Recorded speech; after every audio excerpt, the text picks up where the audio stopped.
Good afternoon बच्चों। आज हम एनसीईआरटी क्लास 11th का के मैथ के कॉम्प्लेक्स नंबर का चैप्टर 5.2 लगाएंगे।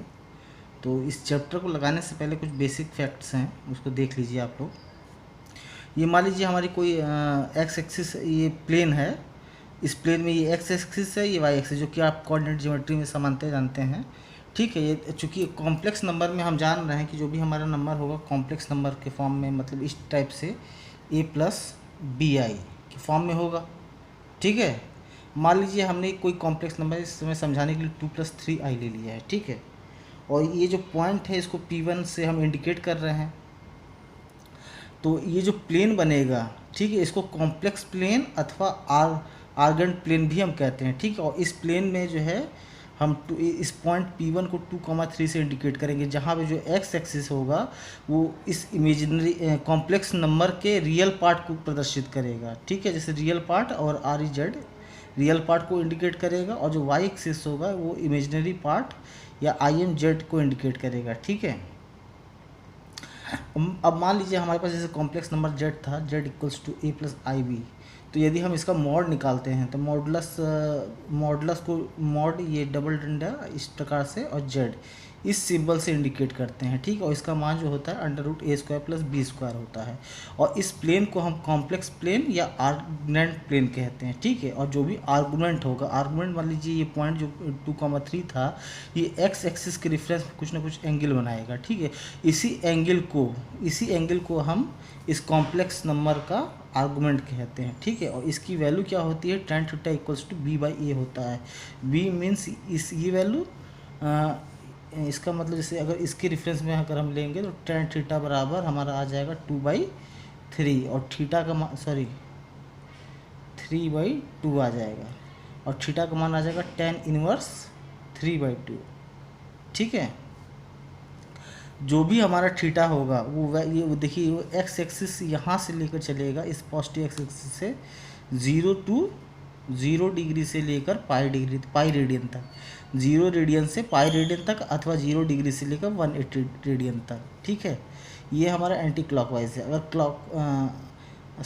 ये एंटी क्लॉकवाइज है। यदि हम क्लॉकवाइज डायरेक्शन में जाना चाहते हैं इस प्रकार से, तो ये हमारा 0 टू -π तक जाएगा। ठीक है, 0 से -π तक, अथवा 0 डिग्री से -180 डिग्री तक। तो जो हमारा थीटा होगा आर्गुमेंट, ठीक है, आर्गुमेंट या इसको हम एम्पलीट्यूड भी कहते हैं, कॉम्प्लेक्स दिए गए कॉम्प्लेक्स नंबर का, उसका मान -π से लेकर +π तक होगा रेडियन फॉर्म में, और डिग्री फॉर्म में 180 डिग्री से +180 डिग्री तक होगा, -180 से +180 तक। ठीक है, अब देखिए जैसे मान लीजिए जो पॉइंट हमारा 2,3 था, तो ये फर्स्ट क्वाड्रेंट में आता है। तो फर्स्ट क्वाड्रेंट में जो भी एंगल होगा 0 से 90 डिग्री होगा। ठीक है, अगर इस पॉइंट मान लीजिए कॉम्प्लेक्स नंबर हमारा 1 + √3i है। ठीक है, तो इसमें जो हमारा a और b पॉइंट होगा, a कितना होगा 1 होगा, और b कितना होगा √3 होगा। ठीक है, तो ये पॉइंट जैसे मान लीजिए 1 2 है, 1 2 3, तो a जो है एक्स एक्सिस में जाएगा यहाँ पे। ठीक, और √3 1.7 मतलब 2 से कम, 1 और 2 के बीच में होता है, तो नियर अबाउट लमसम ये पॉइंट यहाँ लाई करेगा। ठीक है, तो ये जो कॉम्प्लेक्स नंबर है आपका, वो इस पॉइंट को इंडिकेट करेगा। ठीक है, अगर ये सपोज मान लीजिए z जो है 1 + √3i पॉइंट P2 से हम कॉम्प्लेक्स प्लेन पे अगर प्रदर्शित करना चाहें, तो हम जो है इसको 1, √3 से इंडिकेट करेंगे, जो कि पहले चतुर्थांश मतलब फर्स्ट कोऑर्डिनेट में आएगा। ठीक है, अब देखिए ये पॉइंट, इस पॉइंट को यदि हम इस ओरिजिन से मिला देते हैं, ठीक है, तो ये जो लाइन होगी OP2, ये एक्स एक्सिस से जितना एंगल मेक करेगी वही इसका आर्गुमेंट होगा। उस आर्गुमेंट को हम रूट से थीटा से इंडिकेट करते हैं, आर्गुमेंट कहते हैं, अथवा हम एम्पलीट्यूड कहते हैं, और उसका मान क्या हो जाएगा tan इनवर्स √3/1। ठीक है, तो ये जो है इसको आप देख सकते हो, tan थीटा बराबर √3 हो जाएगा, और √3 मान होता है tan 60 डिग्री का। अब डिग्री में मान लिखना चाहो तो 60 डिग्री हो जाएगा, और जैसा मानते हैं हम इसका मान रेडियन में लिखते हैं, तो ये tan 60 हमारा होता है tan π/3 के। तो थीटा का मान हमारा हो जाएगा π/3 रेडियन। ठीक है। अब मान लीजिए जैसे कि हमारा कोई पॉइंट मतलब कॉम्प्लेक्स नंबर सपोज मान लीजिए -1 कामा -1 माइनस आई है। मान लीजिए जेड कोई हमारा कॉम्प्लेक्स नंबर Z3 है, उसका मान -1 कामा -1 माइनस आई। तो मतलब ये पॉइंट जो आपका होगा, ए की वैल्यू यहाँ पे -1 हो जाएगी और बी की वैल्यू -1 हो जाएगी। तो माइनस आपका एक्स एक्सिस इधर होता है, माइनस वाई एक्सिस इधर होता है। तो रियल पार्ट भी माइनस में है, इमेजनरी पार्ट भी माइनस में है। तो ये पॉइंट हमारा लाई कर जाएगा थर्ड कोऑर्डिनेट में, यहाँ कहीं आसपास। ठीक है। और इसी मिलाएंगे अगर इस रेखा को हम यहाँ पे, मान लीजिए पॉइंट आपका P3 है, तो ये जो हम इसके अगर आर्गुमेंट की बात करेंगे तो इस एंगल को मेज़र करेंगे। ठीक है। ये डिग्री आप देख रहे हैं चूँकि 45 डिग्री बन रहा है और ये जो है 90 है, तो 135 हो जाएगा। तो यहाँ पे जो आर्गुमेंट का मान हो जाएगा 3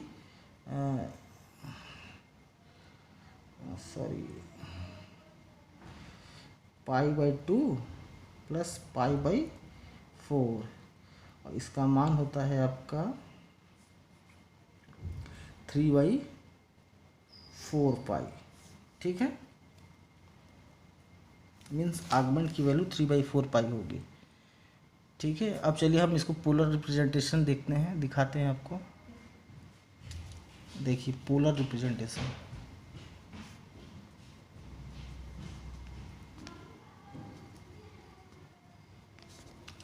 polar representation of complex number. देखिए पोलर रिप्रेजेंटेशन में सपोज ये मान लीजिए आपका एक्स एक्सिस है, ये वाई एक्सिस, ये आपके रियल पार्ट को शो करता है जेड के, और ये आपके इमेजिनरी पार्ट को शो करता है कॉम्प्लेक्स नंबर के। ठीक है।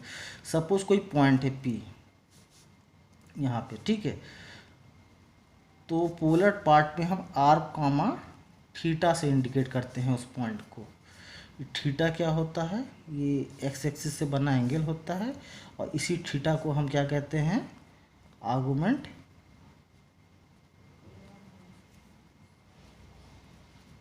ठीक है। और आर को हम क्या कहते हैं, मॉडुलस। ठीक। अब रही बात ये कि हमारा जो जनरल फॉर्म में दिया रहता है पॉइंट आपका कॉम्प्लेक्स नंबर a+ib, इसको इस फॉर्म में कन्वर्ट कैसे करते हैं। ठीक है। तो जैसे अगर ये आपका रिप्रेजेंटेशन है आर्गुमेंट मेथड में, और z बराबर अगर आप r cos theta plus i sin theta इस फॉर्म में लिखते हैं, तो ये आपका पोलर रिप्रेजेंटेशन है। ठीक है। तो इसमें चूँकि ये जो अगर ये दोनों पॉइंट सेम है, तो z को आप इसको थोड़ा एक्सपेंड करके r cos theta plus i r sin theta भी लिख सकते हो। इस इक्वेशन फर्स्ट एंड सेकंड को आप देखिए, तो जो इसका रियल पार्ट है a, यहाँ का रियल पार्ट क्या है, r cos थीटा है, तो r cos थीटा बराबर आपका a हो जाएगा। और यहाँ इस सेकंड में जो इमेजिनरी पार्ट है वो r sin थीटा है, यहाँ b है, इसलिए r sin थीटा बराबर b हो जाएगा। ठीक है। अब इन दोनों समीकरणों को, ये दो इक्वेशन जो बन रही है a और b, इन दोनों को स्क्वायर करके जोड़ दीजिए आप, तो r square cos square theta, इसमें r स्क्वायर कॉमन है तो sin स्क्वायर थीटा यहाँ हो जाएगा। इस साइड जो है a स्क्वायर है और इस side b square. cos square theta plus sin square theta बराबर हम जानते हैं कि 1 होता है, तो ये r स्क्वायर इंटू 1 बराबर a square plus b square हो जाएगा। और ये इम्प्लाई करेगा कि r स्क्वायर बराबर a square plus b square आ जाएगा, और r की वैल्यू आपके under root a square plus b square आ जाएगी। और इसी को r को हम क्या कहते हैं, modulus plus of complex number. ठीक है। ये होगा क्या चीज़, ये मान लीजिए अगर पॉइंट आपका a, b था, यही सेम पॉइंट। ठीक है। सेम पॉइंट अगर हम उसमें आर्गुमेंट मेथड में देखें तो a, b था, और कॉम्प्लेक्स नंबर हमारी z जो है a+ib था। तो उस समय भी आपको हमने बताया था मॉड z बराबर मतलब modulus of z a square plus b square होता है। और पोलर फॉर्म में ये लेंथ जो r है, इसकी वैल्यू भी आप देख रहे हैं under root a square plus b square ही आ रही है। ठीक है। और जब हम इसकी वैल्यू मॉडुलस की वैल्यू यहाँ पुट कर देंगे किसी भी इक्वेशन में, तो कॉस थीटा और साइन थीटा की वैल्यू आ जाएगी। उसी प्रकार से हम आर्गुमेंट का मान निकाल सकते हैं, ठीक है। और यहाँ पे भी सेम बात कि आर्गुमेंट का मान जो होगा वो माइनस थीटा से लेकर प्लस थीटा माइनस पाई से लेकर प्लस पाई के बीच वेरी करेगा, ठीक है। चलिए अब हम पहला क्वेश्चन लगाते हैं एक्सरसाइज 5.2 का कि find the modulus and the arguments of each of the complex number in exercise 1 to 2, ठीक है। ये आपको कॉम्प्लेक्स नंबर दिया है, इसका मॉडुलस और इसका आर्गुमेंट भी निकालना है। इन दोनों प्रश्नों में हमें सेम एक ही तरह से सॉल्व करना है। चलिए इसको सॉल्व करके दिखाते हैं, तो उम्मीद है आपको ज़्यादा समझ में आएगा। देखिए क्वेश्चन हमारा जेड जो दिया गया complex number Z equal to -1 minus I under root 3 है, ठीक है। चूँकि इसमें आप ध्यान दीजिए कि जो इसका रियल पार्ट है वो भी माइनस में है और जो इमेजनरी पार्ट है वो भी माइनस में है। रियल पार्ट को हम जो है जब रिप्रेजेंटेशन करते हैं तो एक्स एक्सिस की तरफ दिखाते हैं और इमेजनरी पार्ट को वाई एक्सिस की तरफ दिखाते हैं। चूँकि दोनों वैल्यू निगेटिव है तो जाहिर सी बात है कि जो पॉइंट होगा ये तीसरे क्वाड्रेंट में प्रदर्शित होना चाहिए, ठीक है। ये मान लीजिए जैसे ये 1 है, ये 1 2 है, तो ये पॉइंट लमसम यहाँ कहीं होगा, ठीक है, थर्ड कोऑर्डिनेट में। जब थर्ड कोऑर्डिनेट में होगा तो जो भी थीटा की वैल्यू होगी वो हमारी निगेटिव में आएगी, क्योंकि डायरेक्ट मूवमेंट इधर से इस साइड में हो रहा है, ठीक है। तो मॉडुलस ऑफ पहले हम मॉडुलस निकाल लेते हैं, मॉडुलस ऑफ जेड, ठीक, क्या हो जाएगा, मॉड जेड बराबर under root A square plus B square, ठीक। यहाँ एक लाइन लिख देते हैं, compare above complex number to A plus I B. अगर ए प्लस आई बी से हम इसको कंपेयर करते हैं तो ए की वैल्यू आ जाती है -1 एंड बी की वैल्यू आ जाती है -3 माइनस अंडर रूट 3, ठीक है। तो इस प्रकार से मॉड जेड बराबर हो जाएगा अंडर रूट -1 का square plus minus under root 3 का स्क्वायर, ठीक है। 1 का स्क्वायर क्या हो, -1 का स्क्वायर 1 आ जाएगा और यहाँ 3 आ जाएगा, ये क्या हो जाएगा अंडर रूट 4 जिसकी वैल्यू आ जाएगी 2। ये मॉड जेड की वैल्यू है आपकी, मॉड जेड, ठीक है।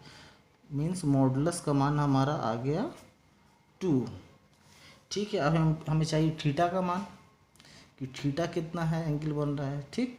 तो आपको बताया था tan थीटा बराबर क्या हो जाएगा, y का कंपोनेंट ओवर इमेजनरी का कंपोनेंट ओवरऑल रियल पार्ट का कंपोनेंट, तो ये हो जाएगा अंडर रूट 3/1। ये दोनों माइनस में है, दोनों वैल्यू माइनस में है तो माइनस माइनस कट जाएगी, √3 होता है, √3 आ जाएगा। चूँकि दोनों वैल्यू माइनस में है तो ये फोर्थ कोऑर्डिनेट हो जाएगा, एंगल ये है तो यहाँ से यहाँ तक कितना हो जाएगा 135 डिग्री, ठीक है। सॉरी 135 नहीं होगा, √3 है तो ये एंगल आपको ये एंगल जो बनेगा वो 60 बनेगा, ठीक है। और ये एंगल कितना बनेगा π/2 प्लस π/6 और ये वैल्यू हमारी निगेटिव में होगी, ठीक है। 3 से कर दीजिए, 3 6 3 1 4 4/6 पाई, इसको हम कह सकते हैं 2/3 पाई थीटा। मतलब ये जो पॉइंट अगर पी से इंडिकेट करते हैं तो आर का मान थीटा से इंडिकेट करते हैं, तो इस समय आर का मान हमारे कितना आया था 2 और थीटा का मान आ गया था 2/3 पाई।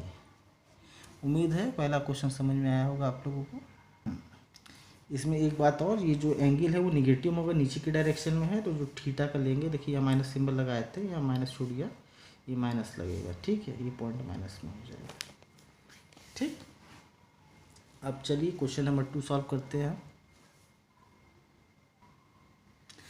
क्वेश्चन 2 हमारा दिया गया जो कॉम्प्लेक्स नंबर है -√3 + i है, ठीक है। ये देखिए इसमें रियल पार्ट जो है निगेटिव में है, इमेजिनरी पार्ट पॉजिटिव में है। तो x की वैल्यू जब निगेटिव होती है तो हम इधर आएंगे और y पॉजिटिव होगी तो ऊपर जाएंगे। तो कहने का मतलब ये जो पॉइंट होगा वो सेकंड कोऑर्डिनेट में होगा, ठीक है। तो जो थीटा का मान होगा वो ऐसे इधर कहीं होगा, ठीक है, यहाँ कहीं लाई करेगा। देखिए मॉडुलस ऑफ जेड की बात करते हैं तो under root A square plus B square, तो ए का मान यहाँ पे कितना कंपेयर करेंगे तो -√3। अब बी का मान जो है हो जाएगा 1, तो अंडर रूट 3 का स्क्वायर 1 का स्क्वायर ये सेम जो है आपका आ जाएगा 2, मॉडुलस का मान 2 आ जाएगा। और थीटा का मान देखिए यहाँ पे क्या आ जाएगा, tan थीटा बराबर देखिए 1/-√3। ठीक, तो यहाँ देखिए जो एंगल बनेगा ये वाला, अगर प्लस में लेते हैं हम तो 30 का मान होगा, यानी इधर से वो 150 डिग्री होगा। तो थीटा इक्वल्स टू 150 डिग्री π/180।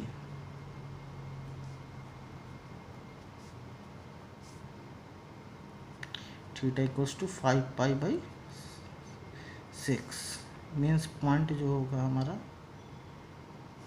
वो क्या हो जाएगा 2,5π/6। या तो हम इसको ऐसे भी लिख सकते हैं, मॉडुलस जेड कितना हो गया 2 and argument of Z equals to 5π/6। चलिए हम अगला प्रश्न लगाते हैं। देखिए अगला प्रश्न हमारा, convert each of the complex number given in exercises 3 to 8 in the polar form. ठीक है, ये मतलब जो क्वेश्चन नंबर 3 से 8 तक है, इन सभी को हमें पोलर फॉर्म में कन्वर्ट करना है। ठीक है, बहुत ही इजी है, ध्यान से देखिएगा। चलिए क्वेश्चन नंबर 3 लगाते हैं।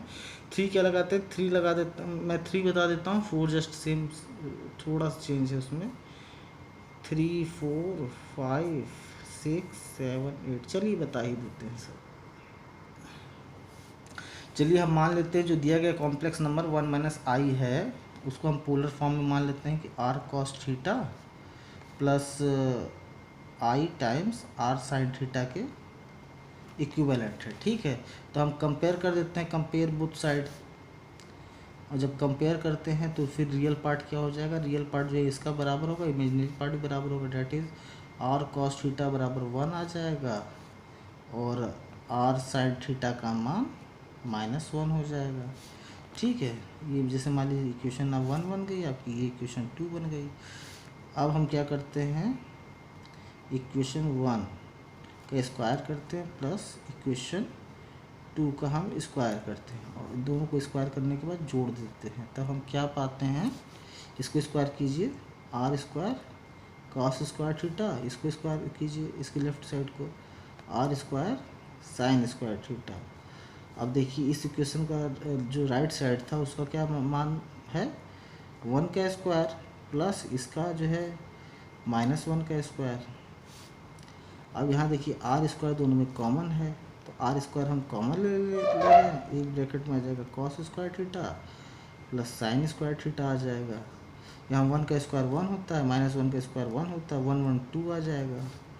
अब cos square theta plus sin square theta का मान जो है आप जानते हैं 1 होता है, तो r square into 1 equals to 2।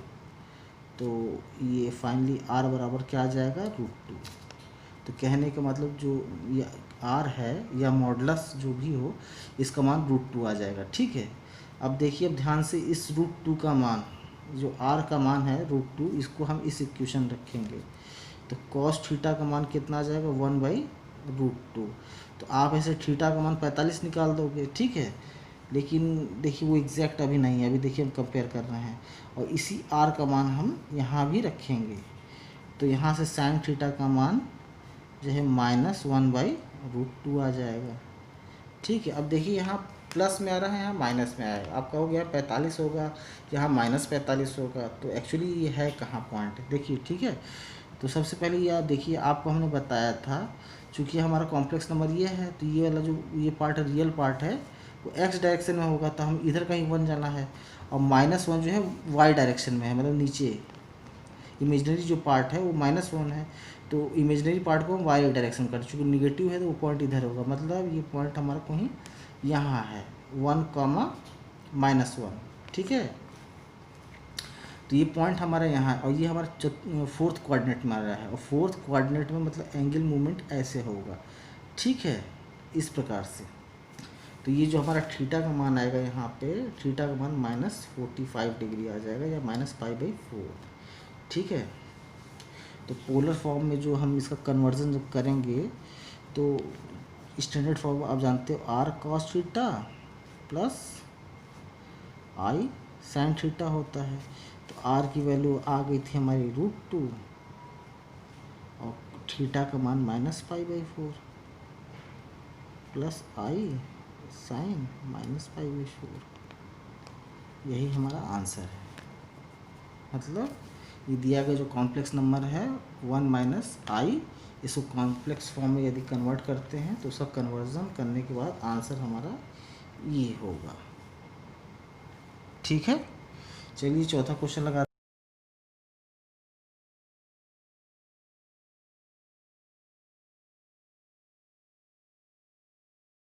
लगाते हैं, वो भी सेम इसी तरह लगेगा।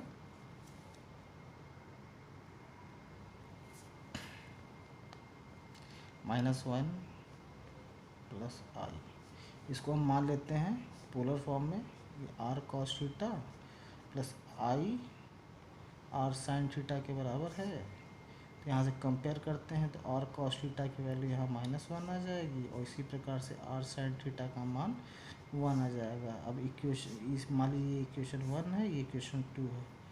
तो अब हम क्या करते हैं, दोनों इक्वेशन फर्स्ट का स्क्वायर करते हैं और इक्वेशन 2 का भी स्क्वायर करते हैं और दोनों के स्क्वायर करने के बाद हम जोड़ देते हैं। तो हम पाते क्या है, यहाँ देखिए आर स्क्वायर हो जाएगा और यहाँ कॉस स्क्वायर थीटा। तो जैसे यहाँ पे देखिए हमने कॉमन लिया था और यहाँ पे भी आर स्क्वायर कॉमन लिया था, यहाँ cos square theta sine square theta, यहाँ पे 1 आ गया था फाइनली। ये -1 का स्क्वायर प्लस 1 का स्क्वायर, ये 2 आ जाएगा।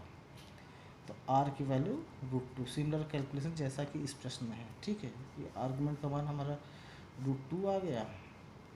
तो कॉस थीटा का मान आ जाएगा -1/√2 और यहाँ पे साइन थीटा का मान √2 का मान हमने इस इक्वेशन में पुट किया और यही मान इसमें भी पुट किया। तो साइन थीटा का मान 1/√2। देखिए, और चूंकि आप जान रहे हैं कि माइनस जो है ये एक्स एक्सिस का पॉइंट है, तो ये निगेटिव में है तो निगेटिव मूव हम इधर करेंगे, एक्स में रियल पार्ट है और ये इमेजिनरी पार्ट पॉजिटिव में है तो ऊपर साइड जाएगा। तो हमारा पॉइंट कहीं यहाँ कहीं होगा। ठीक है, और ये एंगल जो मेक कर रहा है, सॉरी जो ये एंगल मेक कर रहा है वो 45 डिग्री है। ठीक है, वो 45 है और हमारा जो आंसर होगा वो यहाँ से यहाँ तक होगा। तो ये 135 डिग्री होगा। अदरवाइज हम इसको लिख सकते हैं थीटा का मान 3/4 ठीक है, तो हमारा जो पोलर फॉर्म में इसका रिप्रेजेंटेशन हो जाएगा वो √2 cos 3/4 प्लस आई साइन 3/4। ठीक है, इसके बाद आप जो है क्वेश्चन नंबर 5 लगाइएगा। इसके बाद क्वेश्चन नंबर 5 देखिए, जस्ट जो क्वेश्चन नंबर 3 है, क्वेश्चन नंबर 4 है, दोनों में आर्गुमेंट √2 आया था, इसमें भी आर्गुमेंट सॉरी इन दोनों में मॉडुलस √2 आया था, इसमें भी मॉडुलस √2 ही आएगा। ठीक है, और रही बात एंगल थीटा की, तो इसमें देखिए ये पॉइंट है जो दोनों माइनस में है तो ये तीसरे क्वाड्रेंट में जाएगा, तो मतलब -3/4 हो जाएगा। बाकी सब सेम है, क्वेश्चन को सॉल्व कर लेंगे आप। ये पॉइंट ध्यान दिएगा, देखिए दोनों माइनस में है तो ये तीसरे क्वाड्रेंट में जाएगा और जब भी तीसरे क्वाड्रेंट में जाएगा तो एंगल आप जब नीचे से एक्स के क्लॉकवाइज डायरेक्शन में लेंगे तो एक -135 डिग्री बनेगा। कहने का मतलब -3/4 यहाँ पे थीटा का मान आ जाएगा। ठीक है, तो पूरा रिप्रेजेंटेशन ये भी आप कर लेंगे। उसके बाद देखिए ये -3 है तो -3 में आर्गुमेंट का मान आपका 3 हो गया और थीटा का मान इसमें 0 हो जाएगा क्योंकि ये पॉइंट जो है एक्स एक्सिस पे लाई करेगा। ठीक है, तो थीटा बनेगा है नहीं। तो इसका जो पोलर रिप्रेजेंटेशन होगा, मैं छठा क्वेश्चन आपको कर दे रहा हूँ। छठा क्वेश्चन देखिए, -3 है तो आर का मान आ जाएगा आपका 3 और पोलर रिप्रेजेंट थीटा का मान आ जाएगा 0 क्योंकि ये पॉइंट जो हमारा लाई करेगा ये यहाँ लाई करेगा। ठीक है, सॉरी इस पे लाई करेगा तो थीटा का मान हो जाएगा 180 डिग्री, डेट इज़ पाई। तो पॉइंट हो जाएगा हमारा r cos pi plus r का मतलब है 3 cos pi plus i sine pi. ठीक है, समझ में आया आप लोगों को? नहीं समझ में आया होगा तो कमेंट करिएगा, मैं इसका सोल्यूशन और बता दूँगा। बहुत इजी क्वेश्चन है। देखिए पॉइंट आपका -3 है तो -3 है तो ये 0 आई होगा। ठीक है। तो पॉइंट, ये जो पॉइंट और रियल पॉइंट होता है, आप एक्स एक्सिस पे चलोगे -3 1 2 3 यहाँ कहीं आएगा, और वाई में चलना नहीं तो पॉइंट इसी पे एक्स एक्सिस पे लाई करेगा। ठीक है। एंगल हमारा यहाँ से यहाँ तक मिक करेगा। ठीक है। तो ये एंगल 180 होता है, तो एंगल हमने जो है थीटा की जगह 180 कर दिया।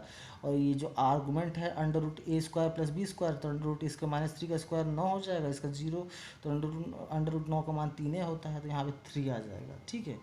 क्वेश्चन नंबर जो है 6 भी इसी प्रकार से हो जाएगा, 8 भी हो जाएगा क्वेश्चन नंबर। और क्वेश्चन से 7वां क्वेश्चन जो है आप लोग अपने से करिएगा। ठीक है। 7वां क्वेश्चन जैसे तीसरा चौथा पाँचवां हुआ, 7वां भी वैसे हो जाएगा। और 8वां जस्ट इसी सिमिलर वे में है। ये पॉइंट जो होगा आई वाला होगा, ये पॉइंट आपका जो है वाई एक्सिस पे लाई करेगा, और थीटा का मान जो है इस समय क्या होगा, 0 डिग्री होगा। सॉरी 0 नहीं, 90 डिग्री होगा, π/2 होगा। ठीक है। क्योंकि ये 1 यूनिट जो है पॉजिटिव वाई एक्सिस की तरफ बढ़ेगा, तो ये यहाँ पे थीटा का मान होगा π/2। और जो आपका मॉडुलस होगा, सॉरी जो आपका मॉडुलस होगा उसका वैल्यू 1 होगी यहाँ पे। ठीक है। चलिए।